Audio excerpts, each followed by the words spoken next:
Ustedes están viendo la pantalla ahí. Ah, no, ahora se está compartiendo. Sí, se ve, sí. Ahora Conformado el chapa. Sí, sí. sí. Bárbaro.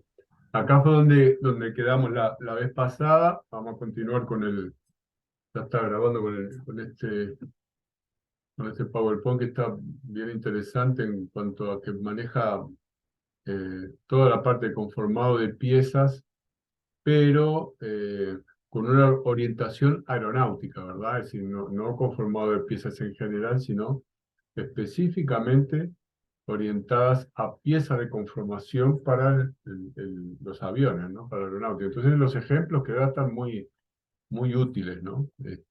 Bueno, habíamos quedado en esta parte del embutido y el hidroconformado, que está acá, y acá abajo estaría una cuaderna, por ejemplo, que este formato son muy comunes. ¿Se acuerdan que habíamos visto? Lo habíamos mencionado, inclusive habíamos hablado de estas tres canaletas como Para forma darle mayor de resistencia. trabajo. ¿Eh? Para darle mayor resistencia a la chapa. Exacto, en realidad Rigidez. está bien resistencia, es como rigidez, eso, es más rigidez que resistencia, ¿viste? Que si no, normalmente a veces se usan los perfiles, ¿no? El perfil es chiquito en L, todo lo demás, en aeronáutica se ve mucho eso. Pero también el conformado da rigidez. Acá habla, ¿no? El hidroconformado en prensa de célula de fluido es bastante versátil. Acá vemos el ejemplo, porque claro, son áreas que tienen diferentes curvaturas, ¿verdad? Y entonces es muy fácil para, como esta, por ejemplo, ¿no? Con una, unas curvas suaves, ¿verdad? Si no, es muy difícil de hacerlo manteniendo este, esa curvatura en la misma línea, ¿no? Es decir, si no, con otra forma es más difícil. Y acá lo habla, ¿no? Es decir, versátil para fabricar diferentes tipos de piezas, costillas reforzadas, cuadernas del mercado aeronáutico propiamente dicho. Y acá estamos el conformado de chapa que vamos a ver que es muy amplio, ¿no? En cuanto a tamaño de las herramientas y forma, y las prensas también, ¿no? El conformado por estirado es prácticamente de aplicación única en aeronáutica para la fabricación de revestimientos de fuselaje. También se aplica el conformado de perfiles por estirado, ¿no? Se tracciona el material longitudinalmente, como está mostrando la figura, hasta su límite elástico. ¿Se acuerdan cuando vieron la parte de la curva aquella de Euler y del límite elástico y todo eso? ¿Se acuerdan que era una pendiente que terminaba Sí. en una curva y que después del campo, de que salía del campo elástico, entraba la deformación permanente, ¿verdad? Es decir, Y ya no pero, había vuelta atrás. exacto, pero ellos lo hacen de tal forma, este, de que está dentro del límite elástico, ¿no? A partir de ese momento se comienza a elevar la matriz este, y descender las garras, los agarres de lateral, ¿no? En este caso, que agarran la parte, el material, para conseguir la deformación total de la pieza. Como ellos están en el límite del campo elástico, después, claro, que la deforman, es decir, pasa a ser una deformación permanente porque pasa del campo elástico y queda una deformación permanente. Los útiles o matrices son de grandes dimensiones y normalmente fabricados de fundición de acero, ¿no? Acá vemos un ejemplo. Vamos a agrandar un poquito. Ahí vemos eso,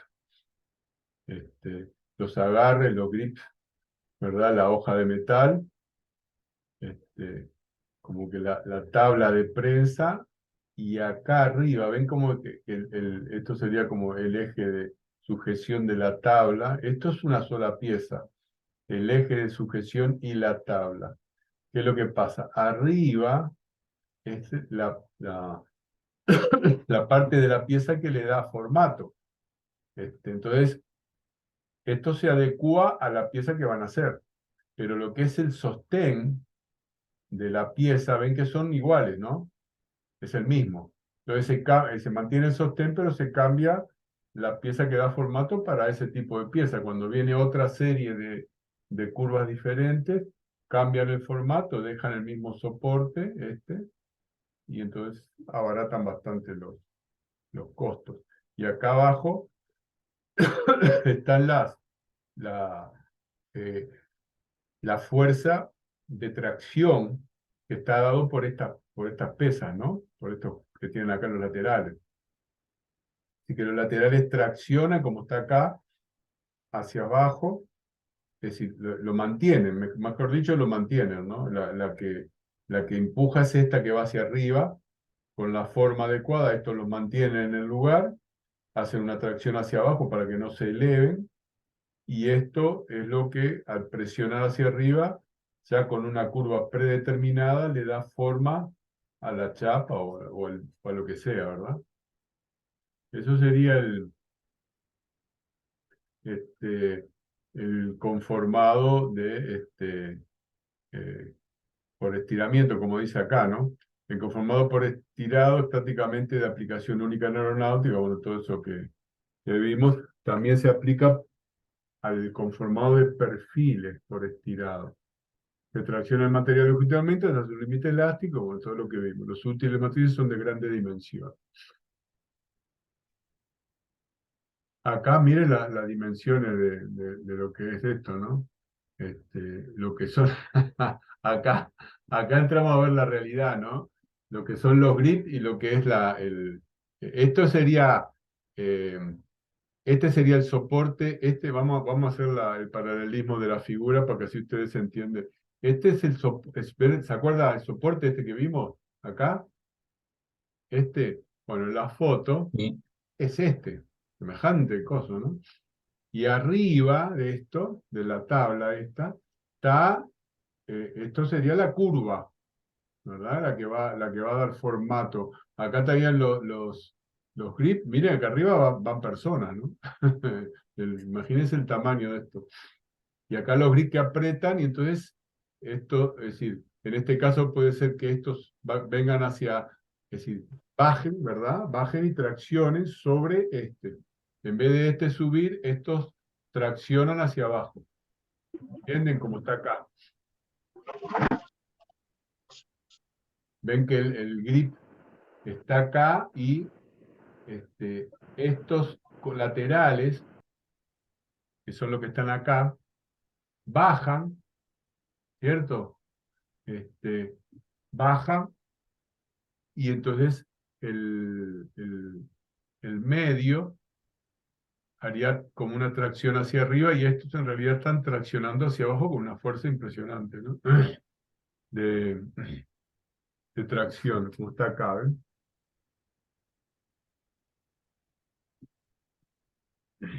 ¿Quedó claro ahí esta parte? Sí. Sí, profesor. ¿Sí? Porque vieron que, miren, vamos a hablar algo acá. Ven la magnitud de la pieza, lo que es, ¿no? Por eso acá en Uruguay, al no tener fabricación, en realidad estamos bastante limitados en este tipo de conformado de chapas, y hay chapas que no son complicadas, que simplemente no tenemos la maquinaria para hacerla, y hay que mandarla a hacer afuera, ¿entienden? Porque acá lo que hay, que es bastante poco en esto, es solo a nivel de reparaciones, ¿entienden? Reparaciones. ¿Se acuerdan cuando, no, con ustedes no lo vi, pero nosotros tuvimos que hacer una reparación o vimos, sí, lo de la, la puerta carguera? Profesor, sí, Sí, lo vimos, sí. ¿Eso lo vimos con ustedes? Sí. sí, sí. Bueno, entonces, Pero yo estuve en los talleres de la Fuerza Aérea de acá de Uruguay, sí, cuando estuve con el profesor Conde, Sí, ¿verdad? Ramón Ramírez. Y ellos tienen plegadoras de chapa para hacer los embutidos y para sí, poderle sí, dar. sí, sí, tienen, Son, sí. Sí, el que tiene más acá en Chapa es Fuerza Aérea, porque ahí, bueno, yo estuve ahí trabajando, ¿no? En la parte de Chapa y todo, sí tienen, no de las magnitudes que claro, estamos. no para hacer grandes escala, pero sí, por ejemplo, para hacer. Inclusive vi que tenían moldes premoldeados o sea, piezas premoldeadas para poder darle la forma a la chapa en caso de que Sí, tuvieran que hacer tal cual. un flap o un alerón de un avión chico o algo Sí, así. sí, sí, sí, inclusive es decir, en su momento cuando estaba más operativo, es decir, lo que eran los talleres de Fuerza Aérea, se usaban, ¿no? Se pedían y se alquilaban, como quien dice, bueno, o sea, había un arreglo ahí económico de intercambio y se usaba en la parte de estructura. Este, yo tuve la suerte de trabajar privadamente, ¿no? Cuando tenía el taller en PAI con sargento y suboficiales de Altuve, me acuerdo que era un suboficial de estructura muy bueno, Castañeira también, este, había otro más, con F empezaba el nombre, no me acuerdo, que era gente que tenía mucha experiencia en trabajo de conformado de chapas, y las maquinarias que estaban se usaban. Lo que pasa que después, y yo creo que hoy están en lo mismo, después se perdió mucha gente con capacidad, y después quedaron las máquinas, pero la gente no las sabía usar, ¿no? Es decir, esta gente que yo te digo, Sí, claro, en temas de entrenamiento, faltó como seguir entrenando personal técnico para eso. eso te digo, que a veces no solo la parte de tener la maquinaria, porque esta gente que yo te digo, Daltue, Castañeira, ese con F no me acuerdo, de Freita o Freya, algo así se llamaba, que era muy bueno, este, ellos habían hecho cursos de especialización, varios en Panamá, aparte de haber hecho la parte de cursos de reparación y todo, iban y se hacían actualizaciones. Entonces, después venían, claro, en función de los cursos, decían, bueno, pero necesitamos tal máquina para entonces la Fuerza Aérea conseguía, o por intercambio con los Estados Unidos, o de otra forma, compraban y adquirían y había un taller de estructura muy interesante que después, como vos decís, es decir, quedaron las maquinarias, pero la gente no quedó. Sí, Y no también fue entrenada. tampoco. Entonces no sabían cómo usarlo, ¿no? Sí, ¿Eh? sí, sí. Y justamente ese fue el comentario, que había muy poca gente ya que tenía la experiencia para entrenar a las personas, y las personas que se han formado últimamente no trabajan la parte manual, Claro. digamos, simplemente, bueno, piden la pieza y por un tema de tiempo y economía, aunque puede salir más caro, el tiempo influye. Claro. Lo que yo quería aportar en relación a esto, Anthony, ¿andás por ahí? Sí, acá estoy. No, Bárbaro, ¿cómo andás? no quise No, está interrumpir bien, hace un sí. ratito que No, sí, ya sé, sí, re- te vi ingresar, no corté, pero digo, solamente para que supiera que teníamos en cuenta. Este, habíamos visto. no, lo otro que Bien. estamos siguiendo con el mismo PowerPoint, ¿viste? Entonces, lo único que yo quería mencionar acá, que lo vi, que lo vamos a ver después en las otras slides para que ustedes lo tengan en cuenta, es el desarrollo tecnológico que viene en los países que tienen empresas aeronáuticas. eh, es muy grande porque este tipo se inventan máquinas y se hacen máquinas que vamos a ver, hoy vamos a ver un montón de fresado químico, un montón de, de- de tratamientos de fabricación de piezas que se justifican, como esta que estamos viendo acá, que hace el conformado, ¿verdad? Semejante máquina, porque estamos hablando de una producción en serie de aviones que están conformados por un montón de piezas, ¿entienden? Entonces, digo, yo qué sé, 300 aviones y dentro de esas piezas hay, no sé, un montón, miles de piezas. Entonces se justifica esas maquinarias y esas inversiones porque normalmente quedan pagas, ¿verdad? Es decir, como que se retribuye cuando se termina la producción de un avión, por ejemplo. ¿Entienden? porque imagínense las inversiones que hay, por decir algo, ¿no? Para que ustedes tengan en cuenta de cómo una cosa lleva a la otra, ¿no? La parte del autoclave en Córdoba, Argentina, que es de los mejorcitos que hay en América Latina. Claro, una inversión impresionante que después dio ciertos resultados porque lo pudieron amortizar por la fabricación de aviones. Entonces, eso yo quiero que ustedes lo tengan en cuenta, que en el conformado de piezas, en la fabricación de piezas, en la parte cuando hay industria aeronáutica, como hay en Brasil, como hay en Argentina, como hay en Colombia, en Chile también algo, es decir, hay un desarrollo tecnológico muy grande de máquinas y herramientas que se justifica porque se amortiza con el mismo avión. Nosotros acá no tenemos esa suerte, entonces, claro, el parque de herramientas y de máquinas nuestro es muy limitado en cuanto a la aeronáutica en sí. Después en la parte industrial, que a veces sirve, ¿no? para compensar o algo, hay un desarrollo interesante que es bueno que también ustedes lo sepan, ¿saben? Porque a veces, no digo para construir aviones, pero sí para reparar a nivel industrial, sobre todo a nivel de matricería, acá en Uruguay, que es algo que me tocó de cerca en su momento cuando estaba desarrollando ahí la Cámara de Industria Aeronáutica, hay un nivel de primer nivel de matricería acá. Y no dicho por mí, yo tuve la suerte de trabajar con gente de General Electric, de empresas grandes, ¿viste? Y ellos decían que el nivel de matricería en Uruguay era un muy buen nivel de matricería técnico, ¿no? Y ellos lo comparaban con el de Portugal, que yo no sabía, Portugal tiene un excelente también nivel de matricería y de ingenieros aeronáuticos también, Portugal. Y entonces me lo comparaban y decían que acá Uruguay también tenía, ¿no? Muy buen nivel de matricería, que esto que estamos hablando es una forma de matricería, pero de metal, ¿no? Pero está... Entonces, ustedes vieron, porque acá les mostré, Anthony, que vos no lo viste, el slide anterior, que hablaba del conformado de la chapa, ¿verdad? Conformado de chapa, como dice acá, mostraba este esquema, ¿no? De los agarres laterales, de los grips, las mordazas, la chapa, lo que vendría a ser el formador, y después la parte del sostén del formador, que acá lo que se cambia es el formador, pero esto sigue siendo lo mismo, porque forma parte de una máquina. Y acá la operación de la máquina, ¿no?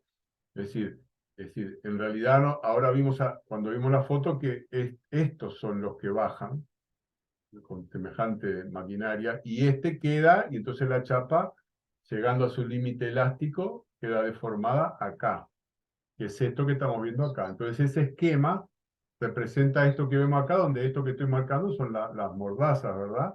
Este es como el pulsador que deforma con diferentes perfiles, acá se le puede cambiar el perfil, y estas son las cosas que de alguna forma traccionan esto que estamos viendo acá arriba, ¿verdad? Y ahí deja la chapa en forma curva, digamos. ¿Cómo? No entendí lo que dijiste. Ahí deja la chapa en forma curva, Sí, digamos. claro, exacto, le dan la Lo que le da curva dependiendo del radio del formador acá, de esta parte, ¿no? Que es la que ellos van cambiando de acuerdo al tipo de curvatura que quieren dar, esta parte de acá. que Esto precises, sigue claro. igual, esta mesa apoya lo que sería este formador que está acá, ¿verdad?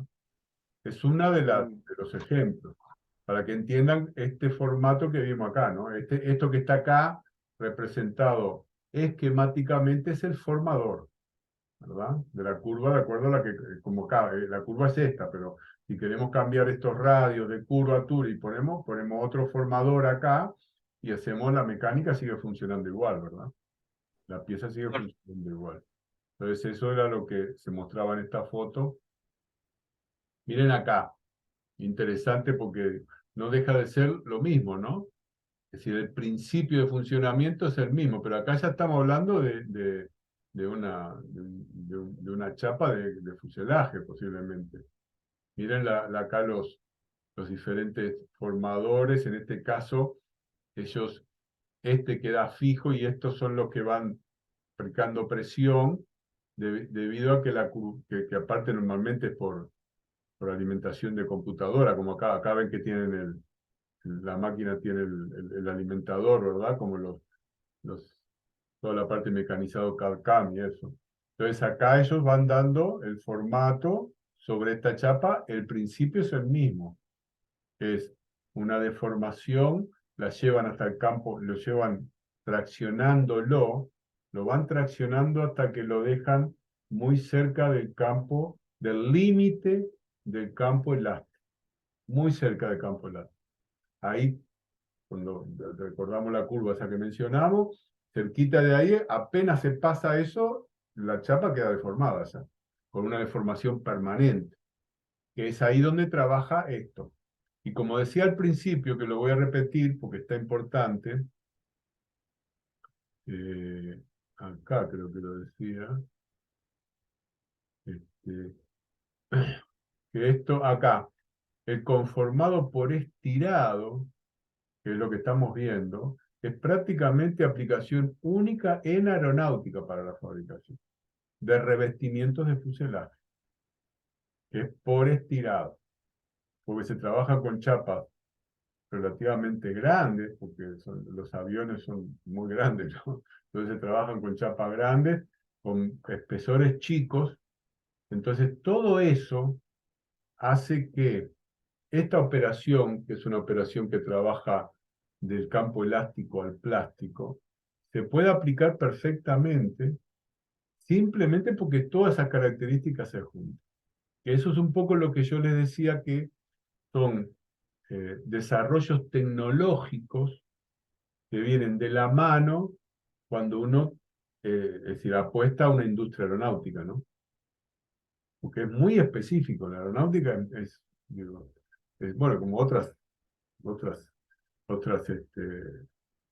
industrias también, pero la aeronáutica es de lo más específico. A mí me comentaba unos matriceros muy amigos, Madeira, que tiene una empresa matricería muy buena en Uruguay, ahora falleció el padre y el hijo ya hace unos años, pero eran muy amigos y habían estado formado parte del grupo de la Cámara de Industria Aeronáutica que se quería fabricar piezas para el CBA 123, esa historia que les conté.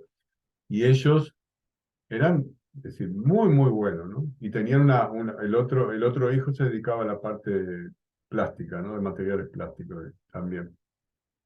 Pero la matricería la trabajaba Madeira y Ricardo Madeira, el hijo. Que aparte era campeón sudamericano de aeromodelismo, ¿no? El hijo Ricardo Madeira, que muy amigo mío, que bueno, falleció hace unos años.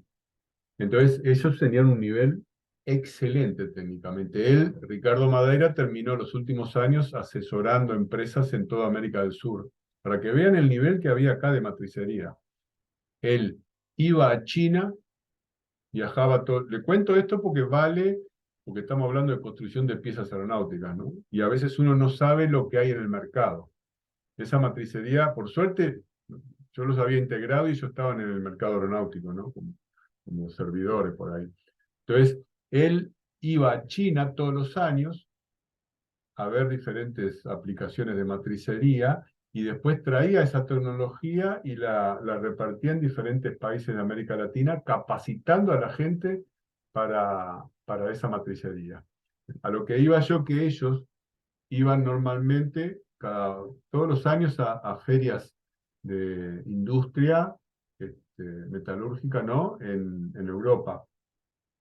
Y ellos me contaban cómo estaban dispuestos los stands. Ellos decían, de acuerdo a la complejidad de la industria, estaban los stands.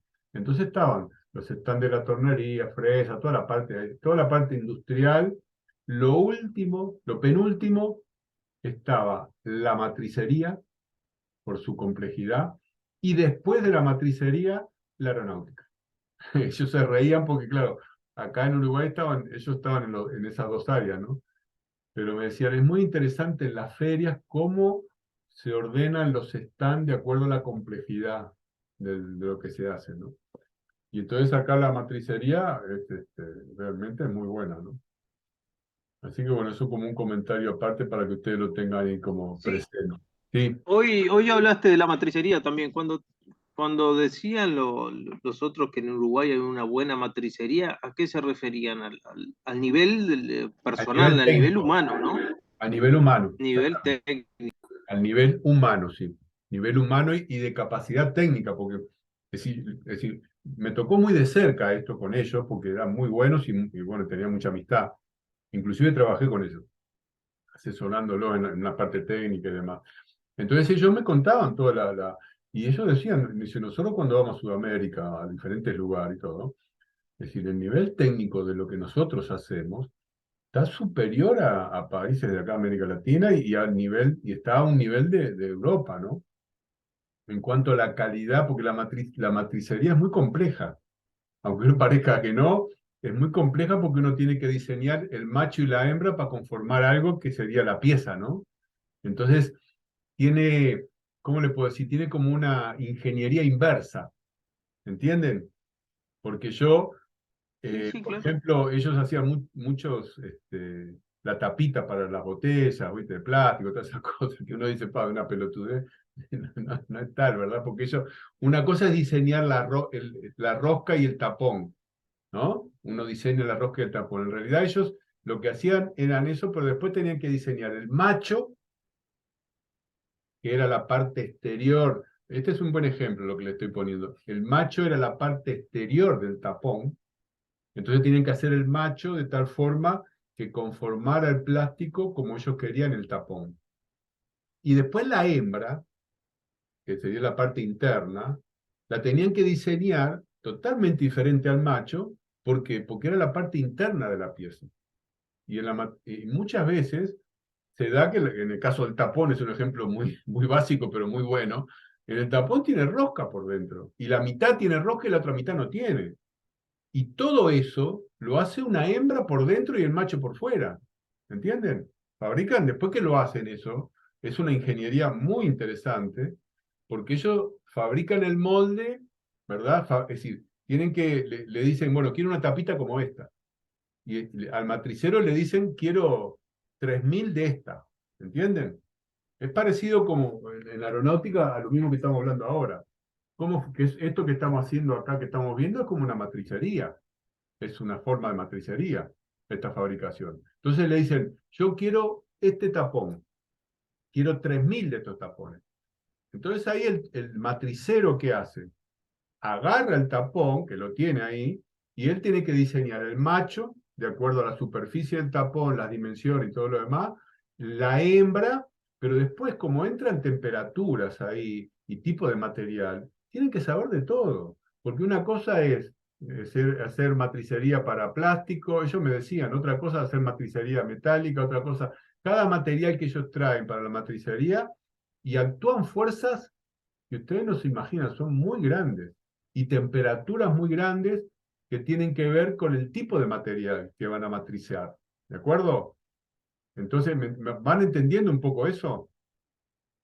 Entonces, es una ingeniería inversa en el sentido que ellos no hacen la ingeniería de la pieza, hacen algo más complicado, hacen la ingeniería de cómo construir desde el material la pieza, porque el material que les entra a ellos, ese lo compran, ¿verdad? Es un macizo. Tienen que sacar el material adentro, ¿verdad? Vamos a poner el ejemplo del tapón de vuelta. Compran una barra y entonces tienen que sacar el material adentro, después tienen que hacer la rosca, después tienen que hacer el embutido, después todo eso deformado. Entonces, es un proceso que se justifica. Mire, estamos hablando y estamos llegando a lo mismo que le dije al principio.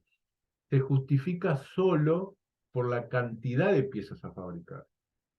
Entonces, el desarrollo tecnológico es muy justificable porque en realidad el matricero, ¿qué es lo que hace? Él construye el macho y la hembra solo para esa pieza. Después la guardan. No le sirve para más nada. Porque al otro día o al mes que vino otro cliente con una pieza de otro material, hacer otra cosa, Sí, otra vez. sí, sí, distinta, otra. Exacto, Otra. totalmente diferente. Material, pieza, diseño, ¿Ahí qué pasa? ¿Cómo funciona la matricería? Otra vez tienen que diseñar el macho, tienen que diseñar la hembra, el material, conseguir en plaza. Entonces, el matricero sabe de todo.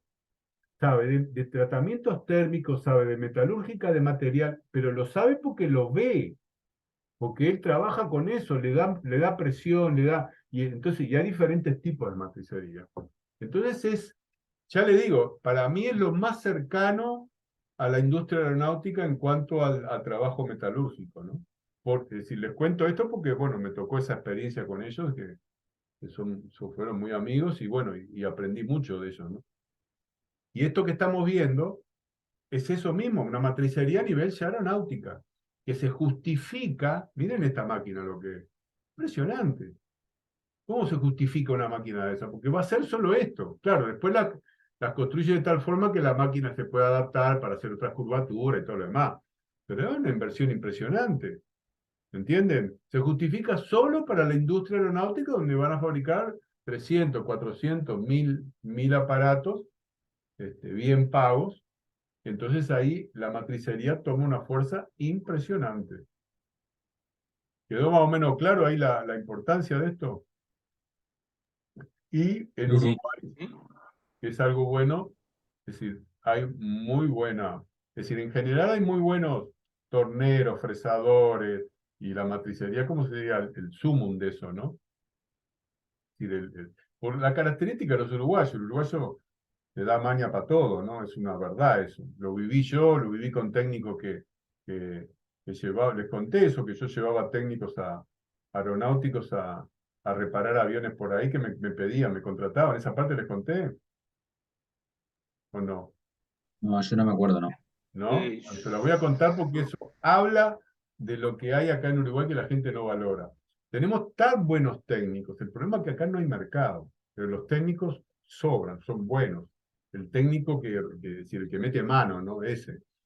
Y tal es así que yo, como estuve en Estados Unidos, tenía contacto con empresas americanas, tenía mucha confianza con algunas, y bueno, y se habían enterado de lo que hacíamos acá y todo, y ellos, después que yo volví de Estados Unidos, me llamaban específicamente, y varias veces me han llamado, para que decían, mirá, tengo un avión tirado en tal lugar que no dan con la tecla, la gente local no da con la tecla, no me mandás 3 técnicos tuyos, 2 tuyos para hacerla. Y entonces armaba un equipo, yo conocía gente, porque trabajé en todos los ambientes, conocía gente de Fuerza Aérea, civiles, conocía de todo el ambiente. Entonces, de acuerdo a lo que ellos me decían que era el problema, juntaba técnicos, 2 o 3, se los mandaba, ¿verdad? Y ellos iban al lugar, hacían todo el ingreso, todo, no, todo legal, todo bien, y hacían una reparación de los aviones, ¿verdad? Y es decir, todas las veces que lo hice unas cuantas veces, nunca tuve problema.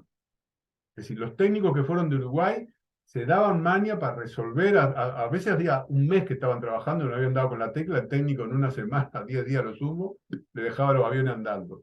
Le hablo de cualquier cosa, le hablo de escalera, le hablo de tema de trenes de aterrizaje, le hablo de compuertas, temas complicados, iban los técnicos nuestros que evidentemente generalmente conocían el avión, ¿no? Yo mandaba técnicos que trabajaban en los mismos aviones y resolvían el problema tranquilamente. Y lo hice más de una vez. Entonces, tengo una confianza muy grande en la capacidad técnica que hay acá en Uruguay, en la parte aeronáutica, ¿no? Y en el mercado de la industria también. Lo que pasa es que a veces no se conoce, ¿no? Entonces como que queda como perdido. Pero realmente es muy bueno. Bueno, acá vamos a checar un poquito. Seguimos dentro del conformado de chapa, y acá le llaman el repulsado, el spinning, que permite obtener piezas de revolución, como está acá el ejemplo, ¿verdad? Que también se usa mucho en aeronáutica, ustedes se acuerdan, son como sombreritos, ¿no? Que tienen como, acá está es decir, un disco de metal, está rotando a alta velocidad, mientras que la rulina lo empuja, ¿no? La parte esta celeste, o sí, más o menos celeste, lo empuja y lo moldea haciéndolo fluir contra el mandrilo, el útil que está acá. Vamos a ampliar un poquito A ver la foto de acá. Ahí va. A ver si vemos la... Acá está el mandril, esto es lo que hace rotar. Esta es la hoja de metal, ¿ven? Es decir, que estaba plana, ¿no? Evidentemente, ¿no? Es decir, antes no tenía esta curvatura, estaba plana, y entonces, mediante esto y el mandril, acá está lo que lo sujeta, ¿no?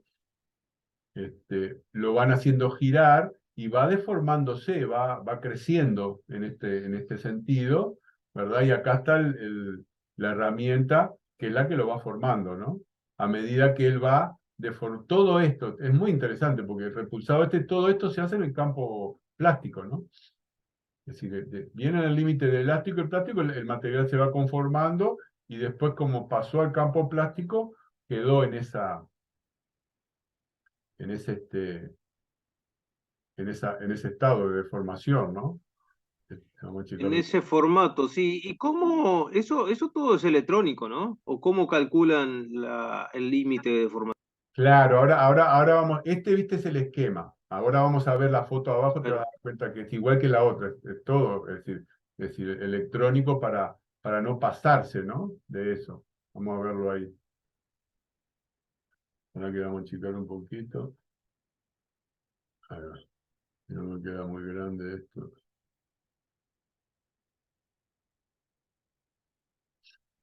Entonces seguimos leyendo. Un disco de metal está rotando a alta velocidad, mientras que la rulina lo empuja. El disco de metal es un disco, después se transforma en una campana, pero primero es un disco. Y lo moldea haciéndolo fluir contra el mandril, que es este que está acá, ¿verdad? Debido a las grandes deformaciones que se consiguen, este conformado ha de hacerse en caliente o con el material en estado recocido. Así que trabajamos siempre con el tema de la estructura del material y las temperaturas. A veces es necesario realizar diferentes fases de deformación, reduciendo progresivamente el diámetro del mandril y aumentando su longitud de eje. Un poco por lo que vos hablabas, Anthony, viste que van cambiando, hacen una primera fase, después cambian Sí. el mandril con otro formato y hacen la segunda y ahí van, ¿no?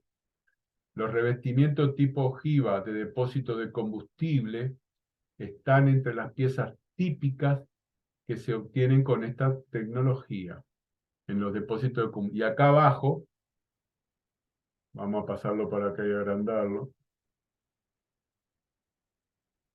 ¿Ven? Miren lo que estamos hablando. Todo control digitalizado, ¿no? El esquema que vimos ahí es esto que está acá. Acá donde estaría apoyado y girando, acá estaría la otra punta, ¿entienden? Del esquema. Miren lo que son estas Sí, piezas. Miren la persona acá adentro, ¿no? Es es grandísimo para a veces hacer, claro, porque las haces piezas de todo tamaño, eso. ¿no? Van cambiando el mandril, hacen piezas de todo tamaño, inclusive, y hacen muchas. Por eso Muchas. vuelvo al ejemplo, porque así les entra, ¿no? Es decir, en la cabeza de que esto solo es posible en el campo aeronáutico por la cantidad de piezas que lleva un avión con formatos similares, podríamos decir. Aparte el diseño, y esto tiene que ver con la materia que vamos a ver después, que se llama proyecto y cálculo de aeronave y proyecto de diseño de aeronave. Uno va diseñando el avión, ¿no? En sí, por afuera, ¿no? Los dibujitos, que es muy lindo, las alas, todo. Pero después por dentro, para que eso funcione, y acá le engancho otra cosa, ¿por qué? Porque estamos hablando de una estructura en un avión. ¿Cómo es? ¿Cómo es el nombre de la estructura de un avión? Semimono, ¿Cómo el semi? semimonocoque, ¿verdad? Todo esto, y ahí está bueno esto porque así ustedes empiezan a relacionar cómo una cosa engancha a la otra. En un avión, a diferencia que en un auto y todo lo demás, las estructuras son semimonocoques. Quiere decir que ellas trabajan porque trabajan en conjunto todas. El revestimiento absorbe fuerza, también absorbe los perfiles, también se la pasan las vigas. ¿Entienden? Esa estructura semimonocoque en un avión, que está en la parte del diseño, hace que la forma del avión quede de una forma muy, muy específica, que aparte de tener que que ser aerodinámicamente suave tiene que ser liviano y toda esa historia, pero por dentro se desarrollan un montón de piezas, que son estas que estamos viendo ahora, que tienen características únicas. A veces es una pieza de forma, ¿verdad? Como vimos al principio, que tiene que tener unas canaletas, porque si no queda muy grande la pieza y se pandea. ¿Se acuerdan? La que vimos, esta que vimos acá. Esto está bueno porque así ustedes entienden por qué se hacen las piezas así. ¿Dónde está la que...? Creo que acá. No, a esa pieza no llegué. Esta, por ejemplo, ¿se acuerdan? Ah, Esta pieza, que es una pieza típica de aviación, típica, la van a ver 1000 veces. Entonces, claro, ustedes diseñan, tiene que ser este formato, ¿verdad? Porque da formato a algo ahí, no sé, una cuaderna, un pedazo de nacela, lo que sea. Pero después que la hacen, queda con un material que tiene que ser lo más liviano posible, pero al ser liviano el material, el espesor es chico, pero como la pieza tiene toda esta dimensión, se pandea. Cuando la van a poner, que tiene que quedarse rígida, se pandea. ¿Me van entendiendo? Se pandea porque es muy ancha y tiene que ser fina. Entonces, para evitar el pandeo, ¿qué hacen? Definen un mínimo de Una espesor rigidez. y le dan rigidez con esta conformación. Y ahí una cosa va llevando a la otra.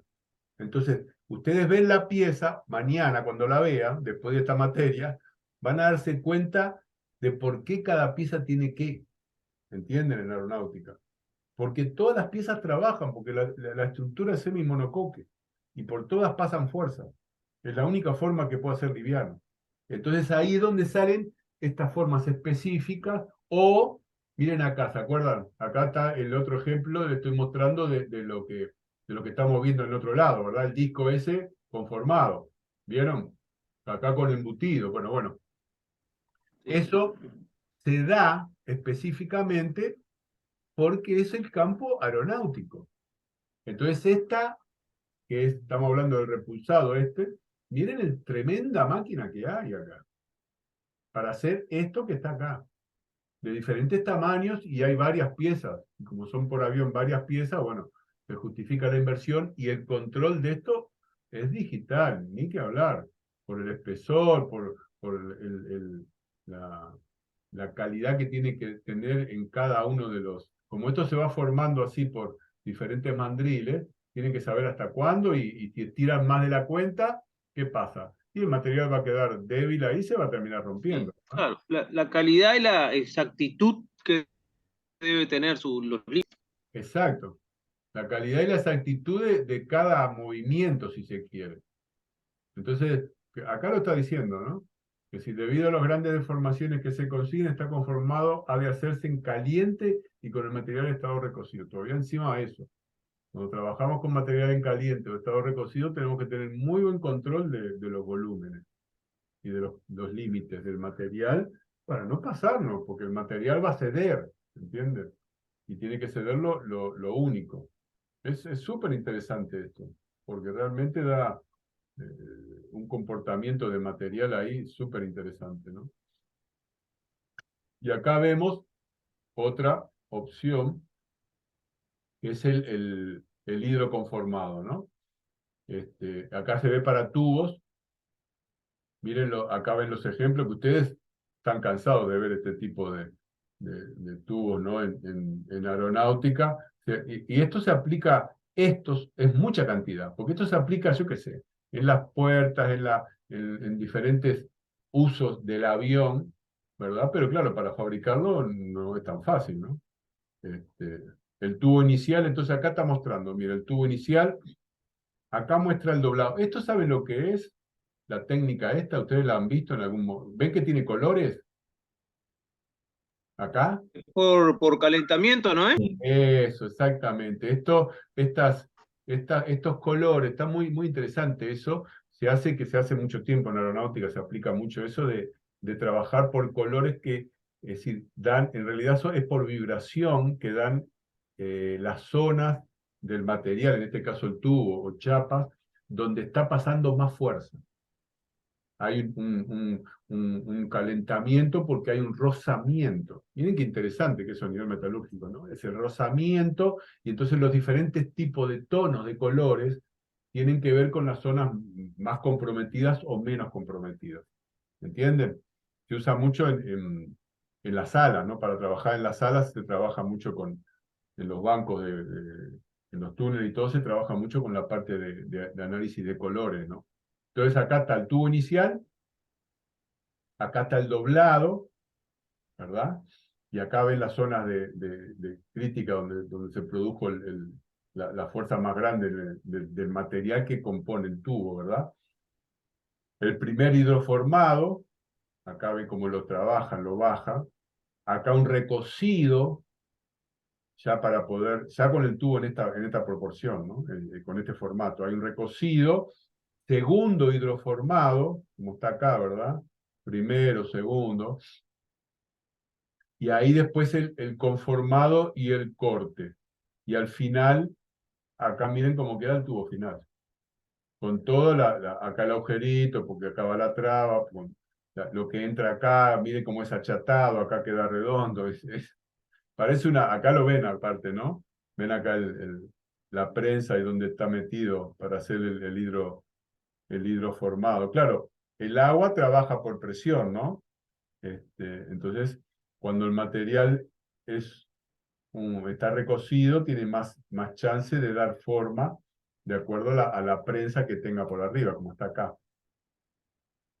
Esto de los colores está muy interesante, porque entonces uno analiza, y eso tiene que ver, yo siempre le digo mis alumnos, el tema de que se acostumbren a entender que por adentro de la estructura del avión caminan flujos de fuerza,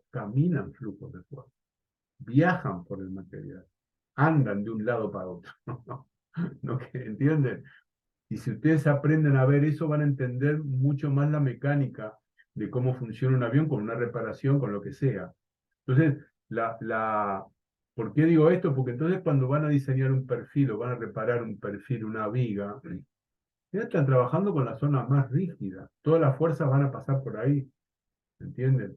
Entonces, ahí con estos colores se ven las zonas críticas donde se concentran los esfuerzos, que tiene que ver, igual que en la aerodinámica, ¿no?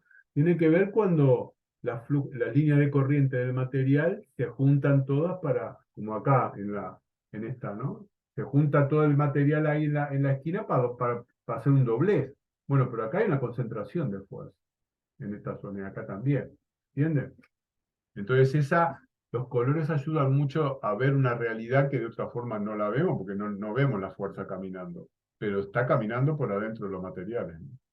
Acostúmbrense a ver que las fuerzas caminan por donde. Cuando ustedes entiendan eso, para ver una reparación o algo les es mucho más fácil, porque ustedes van a pararse adentro y van a ver por dónde vino la fuerza. Ah, pegó el tren, o fue el flap, o fue, bueno, ¿por dónde entró la fuerza? Ah, entró por tal lugar. Entonces, vamos a hacer un razonamiento rápido que les va a servir.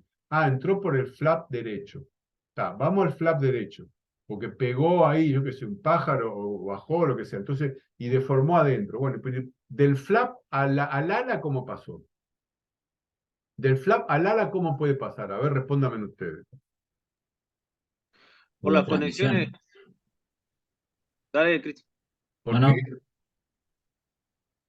por la qué? transmisión mecánica del eje. ¿Por la qué? No entendí. de- Del por flap. la transmisión Porque estaba mecánica. hablando de un flap de un avión, cómo la fuerza que soporta el flap del avión, porque vamos a hacer un análisis, ¿no? De camino de fuerza. Cómo la fuerza que soporta el flap del avión entra al avión. ¿Qué es lo que hace que el flap quede abajo? Bajó 20 grados. El flap bajó 20 grados. La fuerza... Tiene por donde corre, como es la corredilla, me olvidé el nombre técnico. Por ahí, Por los las rieles. corredillas que están por los rieles. ¿Por qué rieles? Por donde corre el flap, que los rieles están, Y los soportes guardados Eso. por la famosa canoa. Sí, bueno, Los pero soportes también por ahí corre. Claro, no, porque son dos cosas diferentes. Mirá que esto está súper interesante, que tiene que ver exactamente con la materia. A Vamos a ver. imaginarnos un flap, ¿no? El flap está, entonces por un lado, tiene las correderas de flap, ¿no? Que tiene esas son, ¿todos Sí. saben lo que estamos hablando? La corredera de un flap, ¿saben? Si no, Sí. se lo explicamos, ¿eh? ¿Saben la corredera del flap? Sí, sí. ¿Sí? ¿Todos sí? ¿O no? Cristian no. En realidad el flap es la parte de atrás del ala. No, sí, el Sí. flap sí, pero estamos hablando de, viste que el flap baja, ¿no? Vamos a Sí. llevarte bien el flap va bajando. ¿Está? Perfecto. La transmisión Que es el con un flap gusano. baje, tiene que, es decir, tiene que tener unas guías correderas, ¿verdad? En algún lugar del flap con unos. Voy a poner una fotografía de un flag que tengo acá en el hangar. Dale, dale. Le Buenísimo. voy a poner un grupo de WhatsApp. Te No sé dejo cómo- compartir la pantalla ahí. Ah, bueno, ok, perfecto.